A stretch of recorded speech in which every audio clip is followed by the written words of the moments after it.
What does it mean to raise masculine boys? What does it mean to rejoice in manhood again? What would it look like to see a generation of men leading the church?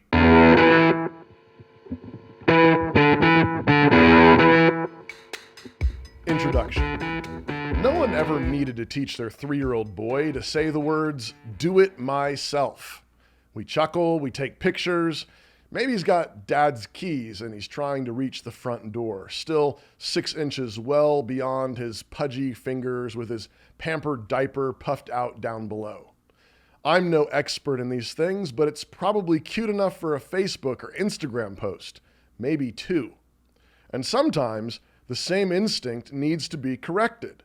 He toddles by with a pair of scissors, off on some other mission of do-gooding and exploration and warfare, and loving hands intervene despite his good intentions.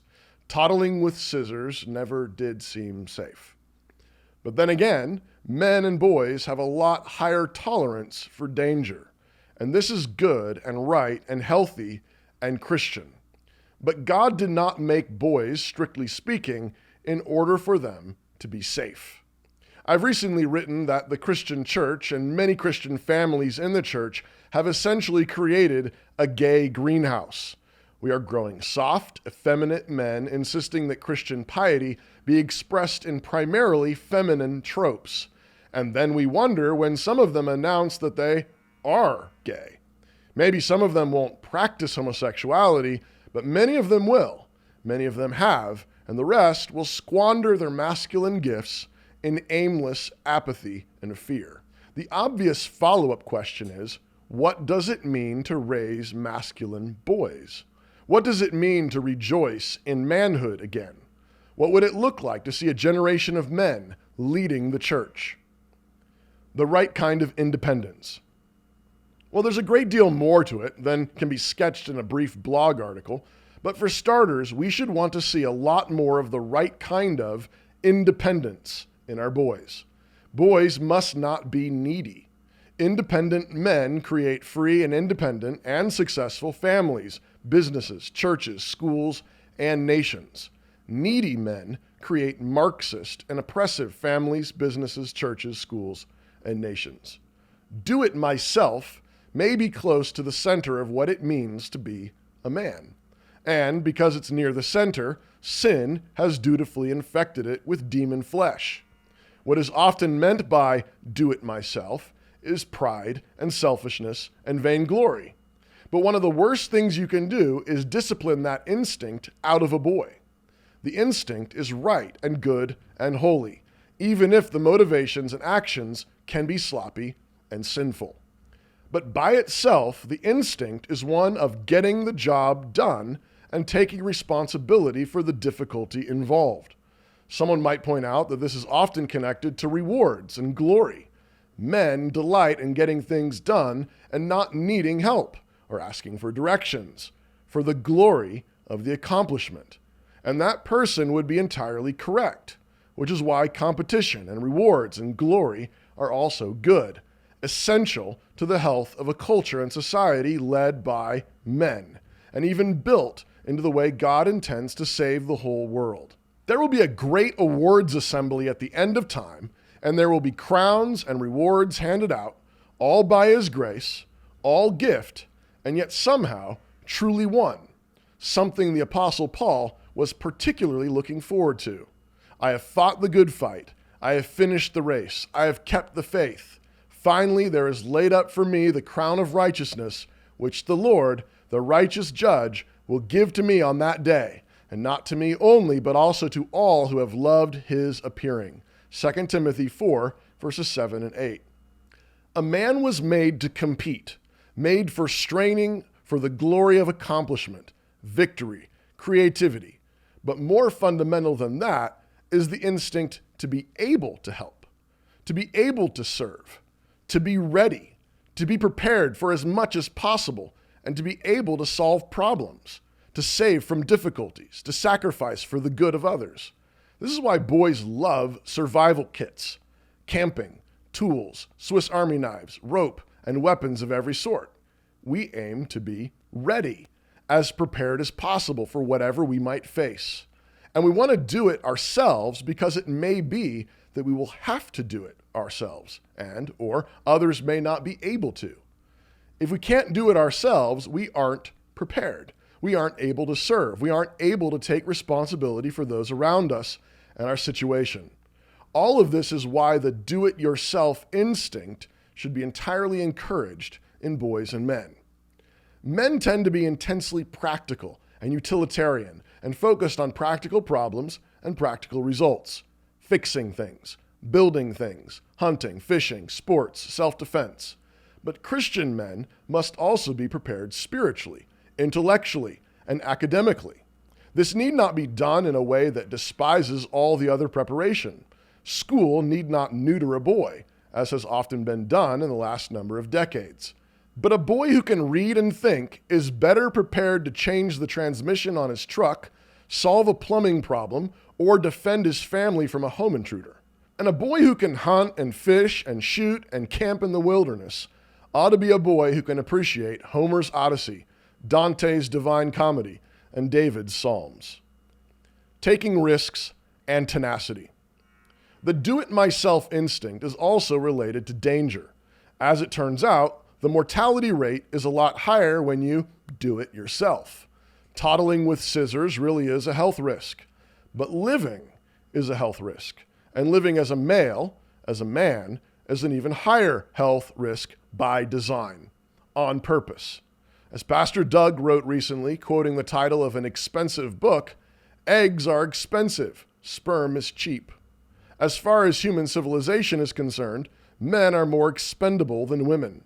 So it is natural, right, and good for men to be less afraid of danger. They need to be less afraid of danger because they need to get hurt and face danger and die before others. This is manhood. This is sacrifice. This is masculine love. And do it myself is an instinctive, if sometimes dense, practice of taking responsibility, being ready to serve, help, solve problems, and lay our lives down. But remember, even part of the denseness, dense as it appears to finite man, is actually glorious. A certain kind of stubborn dense is what led the Wright brothers to keep trying to get a big hunk of wood and metal into the air. Dense is what got us light bulbs, and a certain form of dense is what has always driven men to be missionaries, pastors, and martyrs. What I mean is a certain kind of stubborn, a certain kind of tenacity, courage in the face of danger, hope in the face of despair, resolution in the face of mockery, faith in the promises of God, and a certain kind of imagination that just won't quit. Boys who are encouraged to do things for themselves will fall down, fail, mess up, and they must be cheered on to get back up, to be tough, to take their knocks and bruises bravely, and to be undeterred from good goals. And some of those boys will die in battle. Some of those boys will die in a foreign mission field, and some of them will die of unexplained cancer. God is the Lord of all. And so it is that the gospel must be at the center of all of this. The center of all human history is the story of a man come to do it himself, because no one else could, because there was no other way to save our fallen race. So he laid his life down, and when he had satisfied the demands of justice, he took his life back up again, all by himself, because he could, because death could not hold him. And having broken the curse of sin and death, he began to make all things new, including men and women, boys and girls. And those who have been made new serve their Lord with joy and courage. What can separate them from the love of God? All things must work together for good. All things must serve him, and then we rise again. Boys who have been made new practice the right kind of independence by regularly confessing their own sins and making things right without being asked. But these same boys also refuse to ask for forgiveness for anything that isn't a sin, no matter who tries to convince them to. Boys who are learning to do it themselves must be relatively unconcerned about what people think of them. They care about what God thinks of them, and they honor their fathers and elders, but there should also be a deep streak of holy independence burning in their chests.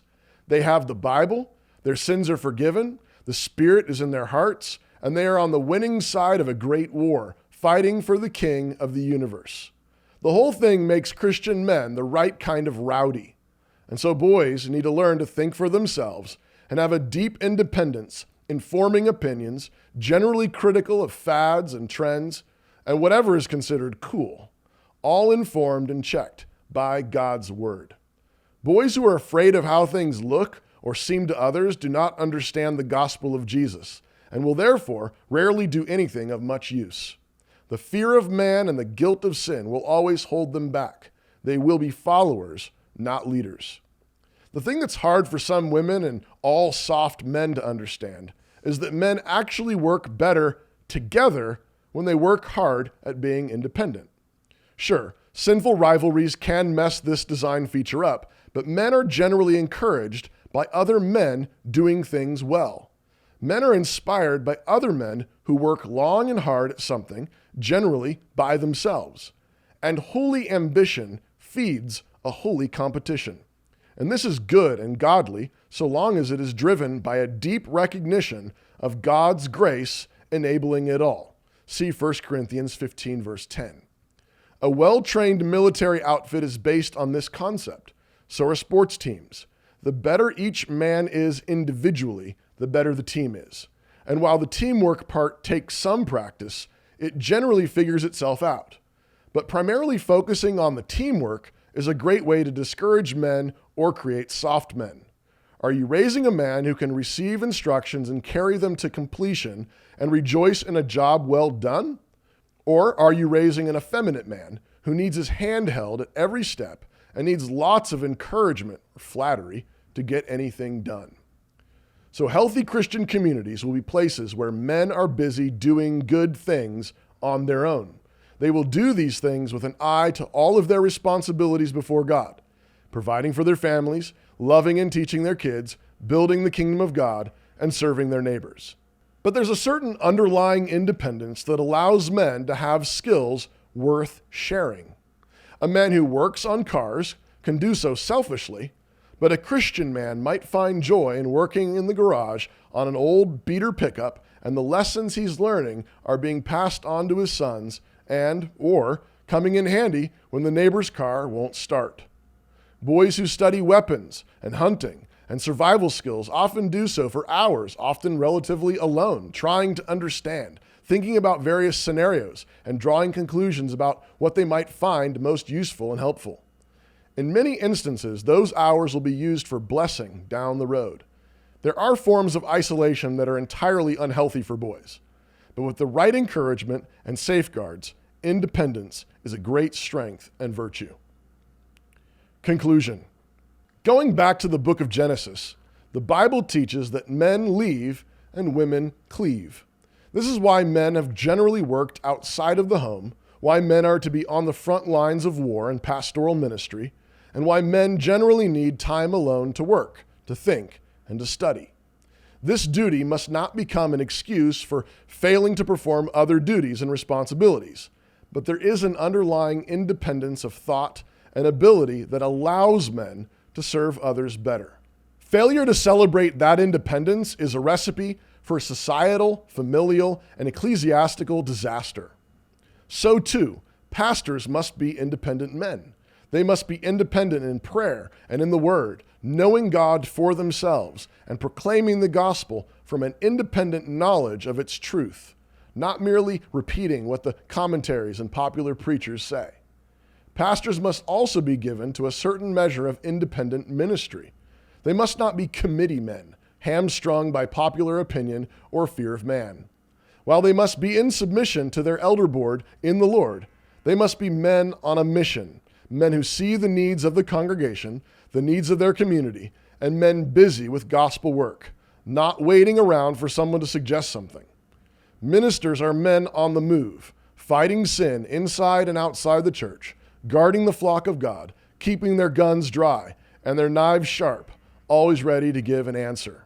We could do with a lot more Christian men with the spirit of Jonathan and his armor bearer. Come, let us go. It may be that the Lord will work for us, for there is no restraint to the Lord to save by many or by few. 1 Samuel 14, verse 6. These are men of initiative who start schools and businesses and churches. They see opportunities and take them. When others are unsure or waiting around, men see possibilities, trust the Lord, take risks, and say, I'll do it myself. For more, check out my page on Canon Plus. That's where you can find my sermons and audiobooks, as well as content from Doug Wilson, Rachel Jankovic, Jared Longshore, and more. Just click the link in the description and have a look around.